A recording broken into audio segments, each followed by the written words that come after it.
Welcome back, everyone, to another episode of Business, Bourbon, and Cigars. This is where we dive into entrepreneurship, leadership, and innovation. Sometimes we do it over a glass of bourbon, maybe even a fine cigar.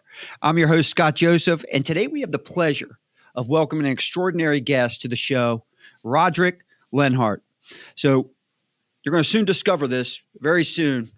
His journey as an entrepreneur is not typical. All right. He's got decades of experience. He's got a knack, I would say, for building multi-million-dollar businesses. All right. And today he's going to share with us his journey, which started humbly. All right. But it's a testament to resilience, adaptability, and change. So join me in welcoming Rodric as we explore the transformative power of change and its impact on our personal and business growth. Welcome to the show, Rodric. Yeah, Scott, thanks for having me, buddy. Man, it's an absolute pleasure. This is a topic that I think gets to the heart of a lot of entrepreneurs and business owners. And I think it can, this show has the potential of helping a lot of different people based on how great your answers are. You know, No pressure. So talk to us. Let's get the audience to get a little bit about your journey as an entrepreneur, right? Walk us through that journey. And then what are some of the lessons that you've kind of learned along the way? Yeah, so I'll start with the same way as the first line of my book. And it's a Leo Tolstoy quote from the book, The Death of Ivan Ilyich, if you're familiar. And Ivan's on his deathbed. He looks up at his wife and he says, "What if my whole life was wrong?" And I read that when I was probably 19 or 20 years old. And not a day has gone by that I haven't thought about that.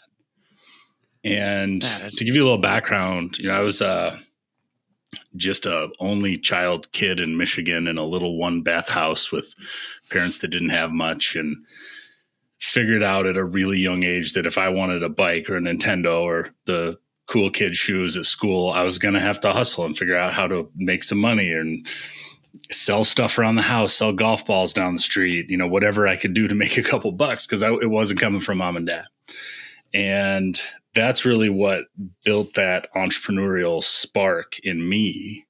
And I also had a very supportive mother that she was all for any crazy idea I had. It wasn't, you're some dumb kid, it was, how do we do it? So that I dedicate the book to her, but she passed away a couple years ago.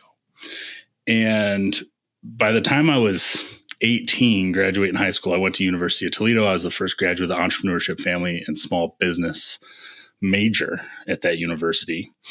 And at that point, I already started 4 businesses. And I was the kid sitting in class listening to professors who had never started a business, God bless them, tell me about what it was going to be like when I got out in the real world.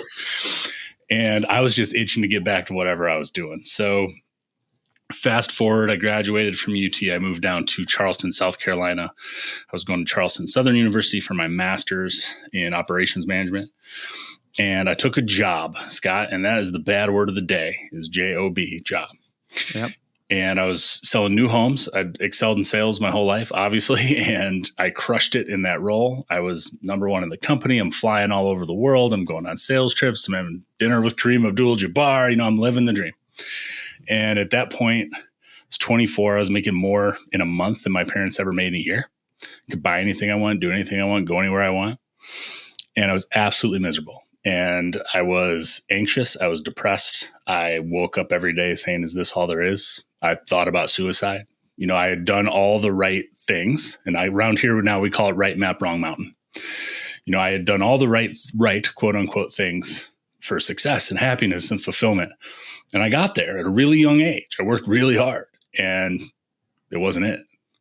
Yeah. And ultimately I quit that job, went back into entrepreneurship. It was the only 3 years of my life I wasn't an owner. And I learned a lot of lessons and multiple successes and failures. By 29, I'd lost everything. I went from $1 million to zero and then went back again. And about 18 months ago, I sold my last company and retired, which no entrepreneur ever really does. No. At 42 years old. And I went to Brown, got my ICF in professional coaching, and I could have done anything. I could just go fiddle. I build hot rods in my spare time. And I could have just went back and built classic cars back in the shop and called it a life. I always say I'd strap on my white Velcro New Balance and call it good. And I decided to write this book, $1 Million Flip Flops, Peace, Prosperity, and the Courage to Change Course in Life and Business. I wrote it just as a manual for people like me. Everything I do is stuff I wish I had for the last 20 years. And it ended up hitting number 1 in 7 categories on Amazon in September. Oh, wow. Started my show. So we've got the $1 Million Flip Flops podcast as well, which we need to have you on. And I love it.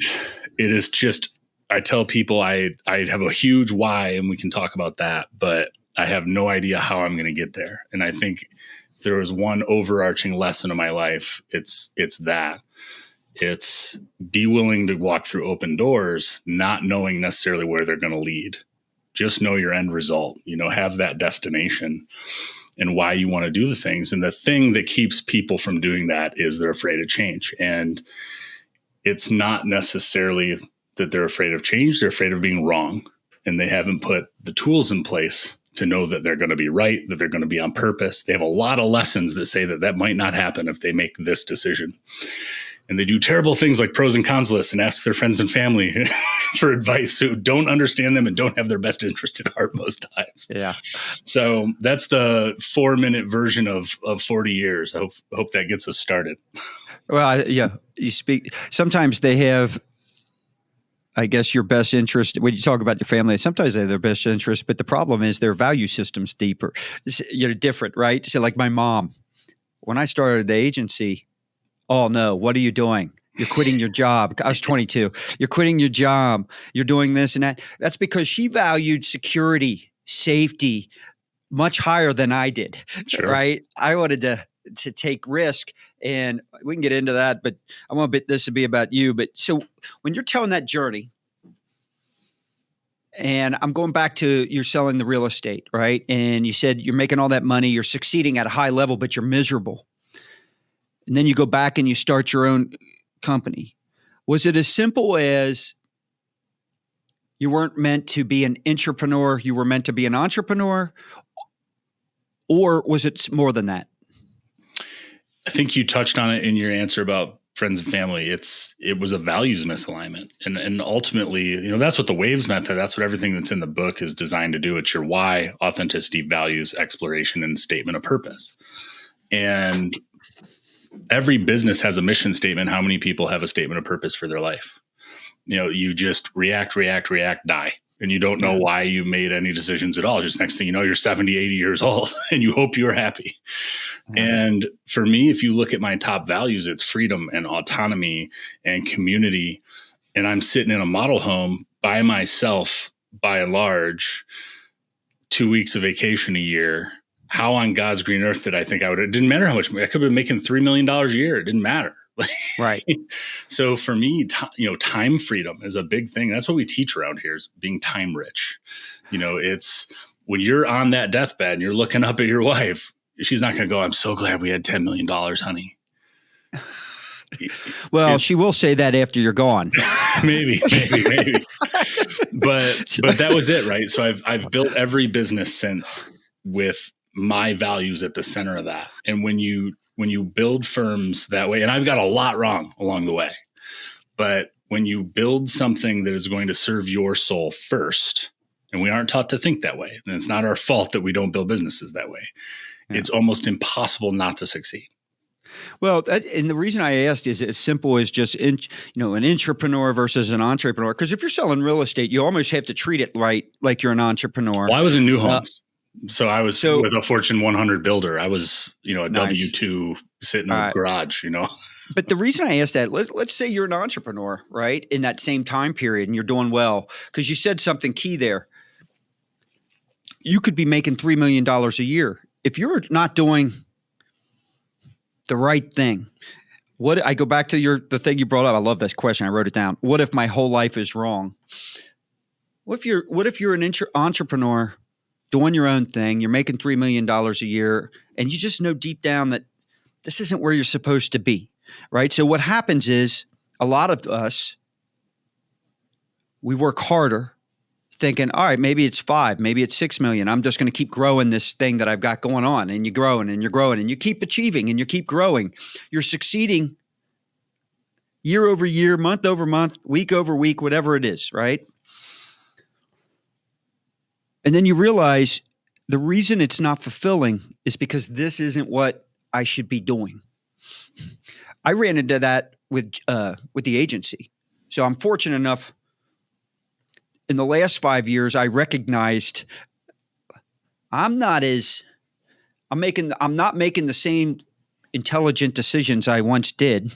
And it's probably because my heart wasn't into it at the same level, let's say in the first 25 years that it was. And it's because it was time for me to move on into a different direction, right? So looking back, I made a good move by doing a good job elevating and delegating, and now have a managing partner in that agency who is blowing me away. He's doing great, right? But it's freed me up to do what I love. Is that kind of where you're going with this? Yeah. I mean, my purpose with all of this is to help people understand that it's like I always say, I'll to share this quote from me to you. The older I get, the smarter my dad is, right? It's like we try to teach people and sometimes they'll never learn until they have to experience it themselves. And you bring up the money thing and maybe you know the answer to this. I have yet to find it. But if you are unhappy at 100,000 and you think you're going to be happy at 1 million, I have news for you. Perfect. Yeah. And I don't know a way to teach someone that. I learned that at 24. You learned that 5 years ago, and my goal here is to just open people's eyes. When the student's ready, the teacher appears, and there's words coming out of my mouth and people are going to go, this guy's an idiot. But there's somebody listening right now that goes, shit, he's talking to me. Well, when we get into later in the show, when we start really diving into change management, you've already touched on that. Some of it's fear of for me, it was a little, I look back, I feel like the one thing I do really well is my self-assessment. I think it was ego. I think there was, while the early part of me, I thought I was this risk taker because of what I did early in my life. It's not a risk when you're 22 with no responsibilities to start something, right? Well, now I've got kids, I've got a wife, I've got much more responsibilities, and maybe I've built a brand up where if I start something else that I really want to do and it doesn't work, that's a blow to my ego. It's not just the financial impact, it's a blow to my ego, right? And so I want to get into that in a little bit here, but you travel a lot around the globe. You've got a lot of global experience. How has that shaped your perspective, both personally and professionally? So, going back to that number one value of freedom, that experiencing other cultures, and I've been to now 61 countries. I've been around the world twice. I've been to 6 continents. Damn, COVID messed up my Antarctica trip. Otherwise, I'd be at 7. I had a couple crazy goals by the time I was 40. But anyway, it's similar to the money thing where you have to learn it on your own. There's empathy, and there's this feeling of there's no them, there's only us. And we can talk about our foundation as well, Send a Student Leader Abroad. But there's things you will never learn if you just stay in America. And I always ask the question, or stay in your country. It doesn't have to be America, but our history, without digressing too far, is the history of who we're taught to hate. We got to hate the French. Now we got to hate the Spanish. Now we got to hate the Russians. Now we got to hate. So it's always, now we got to hate the Taliban. Now we got to hate. And if you asked anybody in a room if they know any of these people, they don't. Yeah. Correct. And when you travel, you start to realize that we really are just one big human family. And those people over there, them, quote unquote, they just want what's best for their kids. They just want a nice hot meal at night. They just want clean water. They want all the same things you do. And, we donate 100% of what we do. Everything, the book, the courses, my coaching, 100% of it gets donated to our foundation. And that foundation is called Send a Student Leader Abroad. And we're partnered with EF Tours, if you're familiar with EF. But that's our mission, is to send 1 million kids on trips abroad for this exact reason that I'm sharing right now. Well, I think when I said in the intro that you're not the typical entrepreneur, I think that kind of sums it up right there. And just proves my point on that. That's awesome. So we're talking travel, we're talking work, and it brings up a question. Whether I'm interviewing people, whether it's just talking to people, especially younger people, or I'll say this, maybe some people coming that are thinking about becoming entrepreneurs or business owners, taking a level up, maybe a higher level up in a management position. And they talk about work-life balance. So for you, how do you find that balance between, say, business success and then personal fulfillment? So there's a reason I work with specifically entrepreneurs, and it's not because the principles that I talk about or teach can't be used by corporate America. They absolutely can. I work with entrepreneurs, because that's my experience by and large, but because entrepreneurs are uniquely able to change their situation tomorrow if they want. And all they have to do is have the guiding hand. They have to see that it's possible, and they have to have the systems in place to do it. Right. Yeah. And my last episode just came out last week. It's called Work-Life Balance is a Scam. And it's me and Nicole, my partner, talking about the difference just in terminology of work-life balance and work-life integration. Yeah. And it goes back to building something that feeds your soul. I build this business so that I can be anywhere in the world and talk to you. I can impact other people without being tied to a location, because travel and freedom is really important to me. I also absolutely love like this. I'll give you an example. We do, for our 6-week program, if you're in the sales world, it's a 2-step close, right? We do a triage call and then we do a strategy call. And the triage call is to make sure we're a fit, because not everybody should hire me, and I don't want to work with everyone. So instead of spending an hour, we spend 15 minutes and figure out we're not creeps or axe murderers. And then we go on to the next step. And people are like, why do you want to do so many triage calls? And I said, because I love talking to people about their businesses. Yeah. I could do this for 10 hours a day and just be a pig. And you know what? I just absolutely love it. This isn't working. You can say shit on our show. Okay. This I want to throw us off the Apple algorithm, but this isn't work for me. So I'm building a thing that isn't work, that I can get a bunch of money for, that I can donate to the foundation. I get to watch change happen on both sides. I get to watch entrepreneurs' light bulbs go off every day of my life. But I'm building that by design. I could just go back, sell real estate if I just want to make money. Yeah. And that's the difference. And it's going through the inner work to figure out what is it you actually want.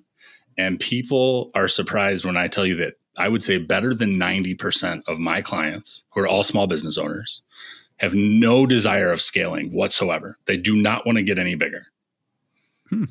They want their time back. They want to spend time with their aging parents. They want to not miss the t-ball game. They want to be present at dinner and not be on their phone. They understand the concept of enough, and you can't get there until you figure that out for yourself and what you really want. And that's what the book does. That's what our programs do, is it builds those systems. Well, what's also funny, and I'll be way off here I want to make sure we're on the same page. When I hear that, a lot of times to get more time, they're going to have to be more productive and more efficient, right? In terms of their processes and things like that. Which is funny, because it's the same things they're going to have to do if they do scale up. So what you're doing, they don't have to scale up, but if they ever wanted to, at least they got the processes in place. If they do a good job elevating and delegating, you could scale up in a big way without costing yourself time. All right, and that's probably all part of is that part of what you're teaching? I mean, I don't know. I've not gone through your course. I don't teach people to scale. You're not incorrect that the same tools would absolutely be used, but I'll give you this analogy. People get upset when CEOs make 300 times what the guy on the line's making, right? You hear about CEO pay all the time. Yep. I would venture to say that most of those people complaining have never been in charge of people. They have never been responsible for people and families and other livelihoods. There's a tremendous mental burden with being responsible for 5,000 employees. And when you make a decision, 5,000 people are going to have a shitty Christmas. Yeah. That's what they get paid for. my clients and me in particular, I've never had a business with more than 5 employees, and I don't want a business with more than 5 employees. And when you come through my door, if you have 200 employees, we're probably not a fit. It's just 2 different mindsets. A lot of times when I'm on different podcast shows, they'll ask me like some of my most enjoyable moments. And I always go back a lot of times to the very beginning of a business. Don't we all? It's 5 or less. Well, because you move so fast, you're just making decisions. I mean, everybody's working together. But as you scale, right? And as you start adding people and you all of a sudden your processes become a little bit more, I don't want to say complicated because that'd be a horrible process. Simple gets done, right? But there's more processes, so to speak, because you want to have those standards that everybody kind of adheres to. That's not fun to manage. That's not fun to do. So I always look back at some of my fondest things or what you just described. You mentioned earlier that some of the closest people to us can be the ones holding us back. All right. So expand on that for a little bit. So when people go to their friends and family for advice, certainly as entrepreneurs, because I think entrepreneurs, small business owners, they are wired differently than other people. That's what makes them effective owners. And when it's the example you gave with your mom, she does not understand. She thinks what you do is risky. I think a job is risky. I think someone being able to have a bad day and come in and fire me is the riskiest thing in the world. Yeah. Do you know how many people I have to piss off to lose my business, no matter what business I'm in? So it's that, and she's never going to get it. Right. No. And so when you're asking people for advice, it's why coaching is so powerful. It's because you have somebody that is as an unbiased opinion that's in your corner and only cares about your success. They're not going to be sad if you move to Texas. They're not going to be upset if you don't hang out with the same friend group. They don't care. They just want what you want. Yeah. And it's not that people don't love you. It's because they love you that they're biased. And if you're striving, there's contrast in that. And people are afraid ultimately of being left behind. Yeah. No, well said. Let's get into change. We want to teach people how to do it. And a lot of times change can be difficult, especially taking that first step. So what advice do you have for people looking to embrace change in their life or in their businesses? I love the sign behind you. I see it says, "Don't wait." So maybe you're answering it subconsciously back there. But and it says, "Do it." If you look at what's crossed out, it says, "Do it." And nice. That's right. Great. I love it. All right. So what is your advice for someone wanting to get started on all that? When I went through that really kind of dark period of my life in my mid-20s, and I knew I could never go back there, right? It literally almost killed me. And I had to build systems. I thought I was making the right decisions. I thought I was making I'll keep using the quotations, the right changes in my life by taking the job, by making the money, by doing the things. And they were all wrong. And so my burning question at that time in my life is what did I do wrong to find myself here? And I didn't have a system, and most of us don't. We have a pros and cons list that came from Benjamin Franklin, and we ask our mom if we should start the agency, and she says, "No, you're crazy." And then we make decisions, and we've never taken the time. And that's what the WAVES method is. That's part of the book and our courses and our communities. It's the deep dive into yourself about why you do what you do, how you're going to show up for your partner, for your parents, for your pastor, for yourself. And you make decisions with all of that ammo. It's no different than when you're in a business and you're making financial decisions. You look at all the forecasting, you look at what you've done, you look at a ton of data to make a decision. Yep. And when you're in your life, and that's why the personal mission statement is so important, is you just kind of go with your gut. You see what works. I think I'll be happy if I do this. You take more time picking a flight or a hotel than you do making major life decisions. And it's because we just haven't been taught a formula that works. And what I did back then, and I didn't call it the WAVES method then. I probably read, 1,000 books at this point. If you could see all the books are over here. I took everything I had read up to that point and I built my own system for making decisions. That's all I did. so that I would know it was right, so that I would know I was on purpose with data I had compiled for myself about myself prior to being in decision-making mode. It all makes sense, right? Yeah. Logically, it makes sense to do it that way, but we don't. And so that's what the Waves method is. And I started the show saying people aren't afraid of change. They're afraid of being wrong. They're afraid of spending 10 years going down the wrong path. How do you know if it's right? You don't, unless you take the time to figure out is where you want to go and who you want to be when you get there. How'd you figure out who you wanted to be?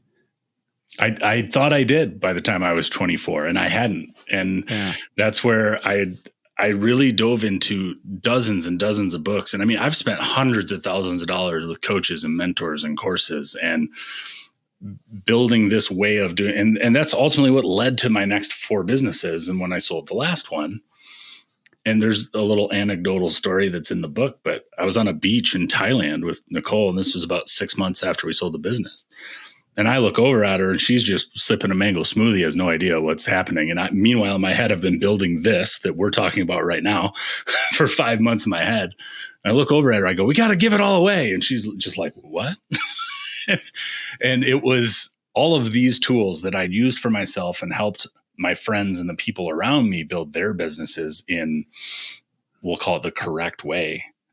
It didn't deserve to die with me. That's why I wrote the book. That's why I do podcasts. You know, I don't have to do anything, but I get a lot of personal satisfaction, the me side of it, from watching those light bulbs go off for other people. And it's a feeling, you've experienced it. I mean, it's a feeling that's hard to describe to somebody that's never been there. I get chills telling you right now, but to watch somebody's eyes open for the first time and say, shit, this is possible.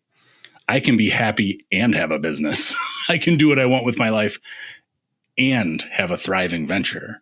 Exactly. To watch those light bulbs go off is the juice for me, man. I mean, it's why I get up every day. It always, I don't want to say bothers, that's the wrong word, but I always hear, wow, I got to find my purpose. And we're kind of going into that right here, right? Got to find my purpose. To me, you create your purpose. You create your purpose. That doesn't mean that you create whatever you want, because if you, like you said, you choose the wrong path, you could be highly successful, but it's not going to be fulfilling. Right. You got to go down the right path, but you still got to create it. Just because you're doing something you love, you can be miserable at it if you're failing nonstop doing it, if that makes any sense. So your story of resilience, I find it inspiring. Let me ask you this question. And you brought this up earlier. What lessons did you learn going from millions to zero and then back up?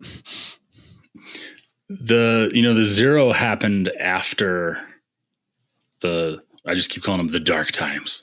We call it the dark, and I think for me, it was, you hear people say that the worst times in your life were actually the best. And when you look back on them, you realize the lessons you learned. And it's really hard to see when you're in the moment, right? We're human beings. Yeah. But for me, and I lost it all because I put all my money in real estate. And then what happened? 2009 happened. Right. Yep. I would have been better off in Vegas with drugs and hookers. I mean, let's be honest. Like, I would have better stories and the same amount of money. But it validated for me. In my head, I had said that the money didn't matter. That's why I quit the job. And it put me to the test. Put your money where your mouth is, Rodric. Now you don't have any. Yeah. And I was still happy. So you live by the quote this. I wrote this down. The cost of anything, I love this, by the way. The cost of anything is the amount of life you exchange for it. It's tattooed on my arm. Nice. Share the significance of that in your life. And you've kind of touched on it a little bit. So everything we're talking about revolves around time freedom. I just put a post up on Instagram yesterday. I'm interviewing people for the next book. There's 3 qualifiers, and it's, you've been in business at least 3 years, you have less than 5 employees, and you value time more than money. Right. And if you don't fit those 3, we don't even go to the next level to see if you're a fit for the case studies. And that's just, I am my avatar, right? There are people who have asked me for 40 years, dude, how do you do it? How are you going all over the world and your companies are still running in Charlotte and, they're grinding 80 hours a week and they don't know how to get out. And I'm like, I can teach you how. Right. But is that what you really want? Not everybody wants what I want, and that's okay. Some people want 100 million in the bank and work 100 hours a week and build this monster thing that they're proud of. And that's fine. We're not everybody to everybody. And you know what's great about you being your own avatar? You know exactly what you want and what you don't want. Right. You know exactly what you don't even have to write it out. I mean, you know exactly what appeals to you. If you're looking for people just like you to be in your clients, so to speak, or the people you help. From your marketing standpoint, you already know what motivates you, right? And what doesn't, and what you're looking to get to and what you're looking to avoid. I love that. Yeah. I mean, it makes it a lot easier. It doesn't make the messaging any easier, right? I mean, marketing's hard. Yeah. You still got to be clear in it. And you brought up something that made me think, man, we're so good at helping others, but you talked about applying this stuff to your own life. And we're so good at doing what we do for clients. And then sometimes, like the marketing agency, for a long period of time, we were great at marketing for clients. We're horrible at marketing ourselves. Yeah. I mean, it's just brutal. And so, man, it's just like, so true. When I hear that, man, things you're saying is just hitting home for me. You can't see the label from inside the bottle. That's right. Good way to put it. So let's talk about the importance. Let's get back to change a little bit and the importance of embracing change, especially in business. I don't want to say especially because I think it's equally important in life, personally. In business, though, why do you think it's the ultimate superpower? Because as you bring in data, and that can be personal data, business data, it doesn't matter what it is. How many businesses have died because they were unwilling to change? And you can start naming off Blockbuster Video. Like you can start all the classic examples of things that, Kodak digital cameras will never be a thing. We'll be fine. There's hundreds and hundreds of these examples, and it's you brought it up earlier. It starts with leadership. It starts with poor decision making through no fault of their own, because we're not taught really how to make decisions. I saw a crazy good study I was reading yesterday, and it was teenagers. Teenagers only use like 30% of their decision-making skills when they make a decision, and CEOs use 29%. And I'm trying to think, it was Decisive was the book. Okay. Anyway, I was like, it makes you don't remember that author, do you? It's I want to say it's Chip and Dan Heath, maybe. Okay. We'll have to look it up, but and I don't have it. I read a lot of books. It's upstairs. I'll email it to you. You can put it in the show notes. But all right. Great book, really, really well written. But how many businesses have died, and by association, how many lives have been destroyed, how many families have been destroyed because of the ego of the person at the top being unwilling to change. And I was given a keynote in Austin in November, and it was day 2 of this conference. And I looked at the audience and I said, there's something you need to be doing right now in your business. You too. There's something you need to be doing right now in your business, in your family, in your health, in your relationships. I can promise you every employee I have will tell me there's more than one. And you're not doing it. Correct. Why? Yeah. And you watch everyone's head start shaking. We all have that thing. And when you can get down to the root cause of why you're not doing that. And that's why the waves method, that's why building these tools are so important, because now you have a lot of data that say, I'm going to make this change, and it's right because it's not just a feeling anymore. You've taken the time to build out what that looks like. Does that make sense? So it makes perfect sense. And so when you're sitting there talking about it, because you've focused here on the top, and to me, there's 2 different struggles when it comes to change, specifically in business, right? You've got sometimes the leaders who don't want to change, which can have a dramatic impact because, if you're not changing, innovating, growing, you're going backwards, whether the numbers may not look like you're going backwards temporarily, but eventually that's going to happen. All right. You're dying. If you're not growing, you're dying, so to speak. But then there's the other challenge. And I want you to help us with this one a little bit, where the leader's all about the change, right? And it's easy for them because it's their decision, it's their idea, it's their change. They've already committed to like, all right, I'm taking that step. I'm going to do it. I'm not going to wait. This is what I think is right for the business. But then they struggle to get buy-in because now you got all these different employees, these different processes. There could be some may not agree with the change. Some may not want to learn new things. Some may just look at it as more painful for them to go in this direction and go. Let's say they're thinking, I got to start over and do this, and this. I'm comfortable. I know how to do this, and over here. How do you help individuals within organizations, or better question, because you're working with the leaders of these organizations and the entrepreneurs, the owners. How do you help that entrepreneur, I guess, cultivate the right mindset or get their team to buy in and start rowing in the same direction and adopt that change or embrace change? The one thing I would tell you about this is, and we've all had, or at least have heard of the leader goes off to the conference, he gets all jazzed up, he comes back, everyone's like, oh, great. He went and got some ideas again, it'll pass. Yeah. And that's where knowing why you are making those decisions at a really deep level is so important, because, and I say this with people in your life, not everybody's along for the ride.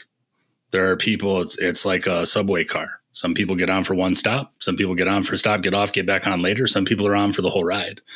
But if you know that that is the direction you need to go for yourself and for the company, you can't expect everybody to be in lockstep. You're going to have to find new people. And you also have to understand that that's also what's best for them. Yep. All right. So tell us a little bit about your foundation. You brought this up earlier. Send a student leader abroad. I got that name right, correct? You did, yeah. All right.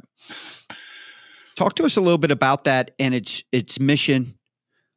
What got you? You touched a little bit on it. I think I know why you're doing it, because you've kind of traveled the globe and the experiences you want everybody to see that, I would assume, but I don't want to put words in your mouth. Talk to us a little about the mission of that. More importantly, talk to us about some of the accomplishments. Like, what are some of the wins?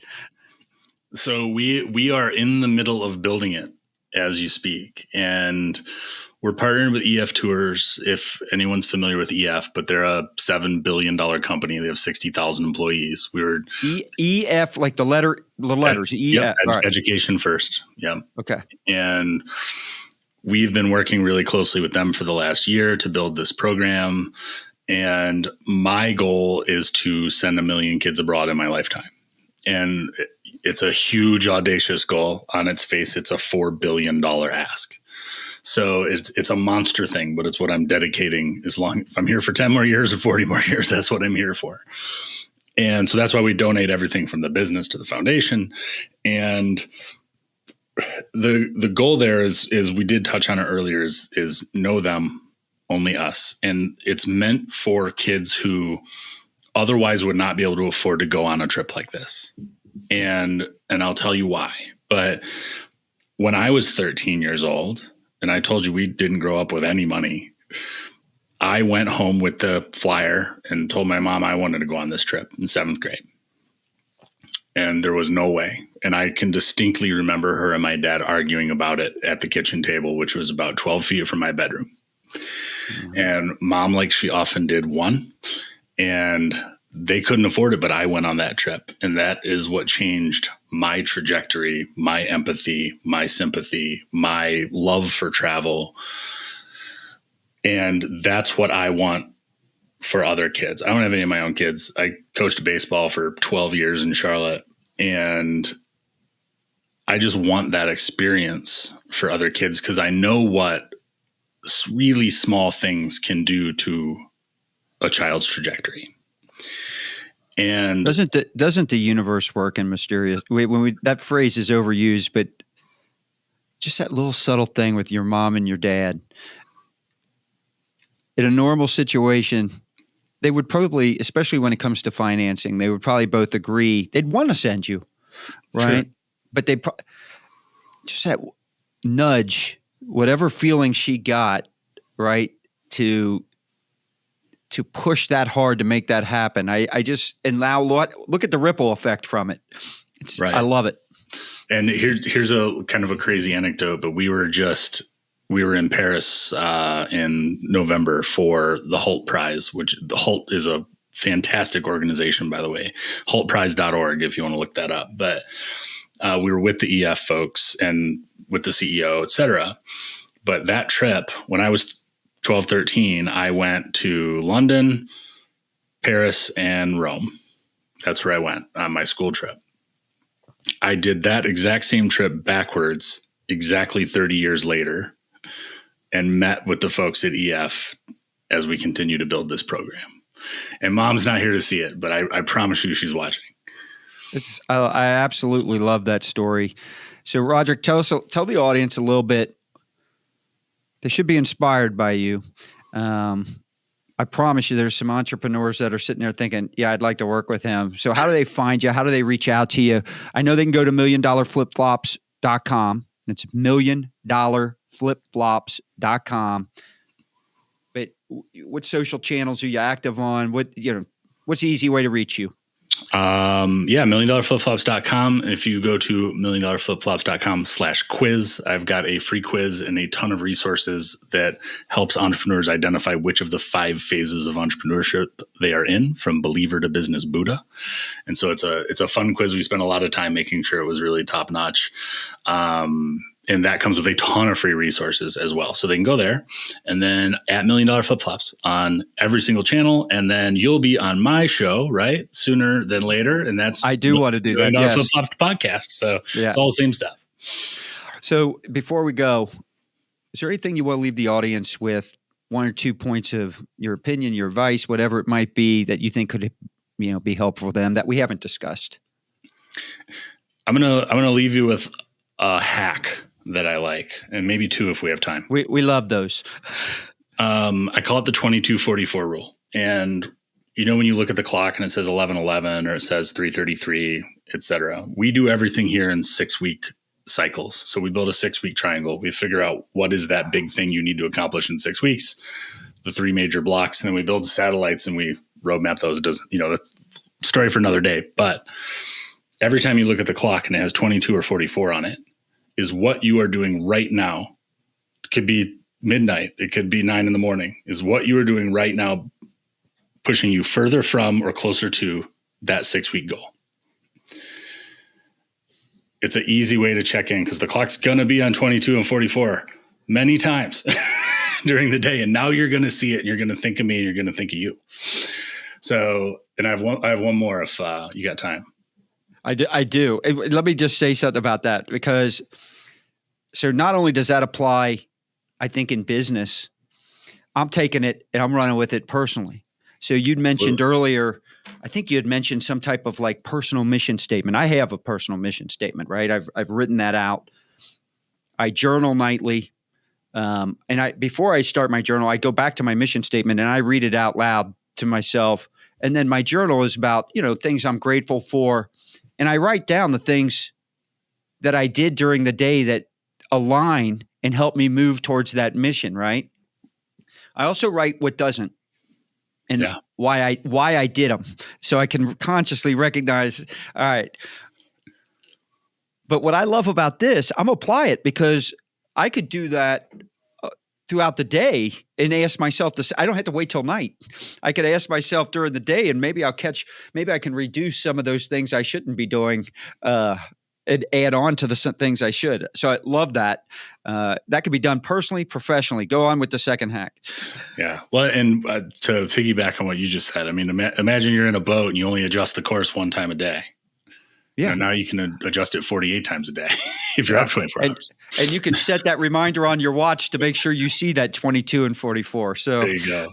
Yeah. And the next one is and this is just something I use personally, and there's a PDF in the resources that if people do the quiz, they'll get this, but I've got 13 decision-making hacks, and it's would I do it tomorrow? So when you asked me to be on your show, love it. I say, would I have time tomorrow to do that? Because in our heads in 6 weeks or 6 months, we're going to have all this free time. No, you're not. No. Like history dictates you are not going to have that free time. So if you wouldn't do it tomorrow, it's an easy no. Love it. All right. Love it. So there you go, everyone. I want to thank you, Rodric, for sharing your insights, your experiences. It's really a transformative power of change that we've kind of discussed here. When I talk about inspiration, I think your story, even your accomplishments, it's one thing. People have got inspiring stories, but you've tackled both accomplishments, you got big accomplishments done, and you're kind of at a point in your life. I think a lot of people, especially entrepreneurs, strive to be. You can clearly, we talked a little bit about work-life balance, and I think none of us have mastered it. None of us have mastered it, right? But you point people in the right direction as to what's really, truly important for them, and without sacrificing financial success. I mentioned my own personal mission statement.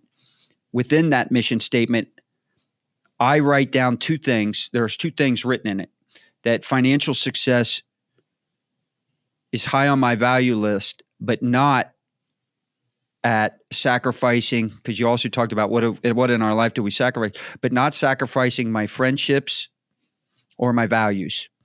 But then at the same time, I write in there that I understand the, not conflict, but the relationship between what needs to happen to accomplish my mission and what I'm actually willing to do to where I have that balance. So I love what you're saying, man. I mean, you and I, it's a great interview.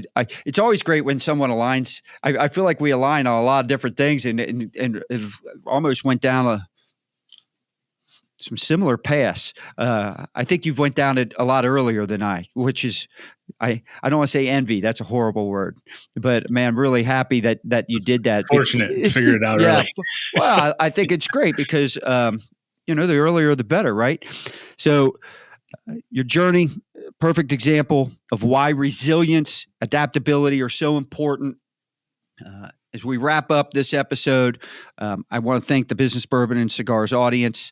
I want to encourage our listeners, first off, to visit you, milliondollarflipflops.com, but also reflect on the wisdom and, more importantly, take the actionable steps forward to embrace change.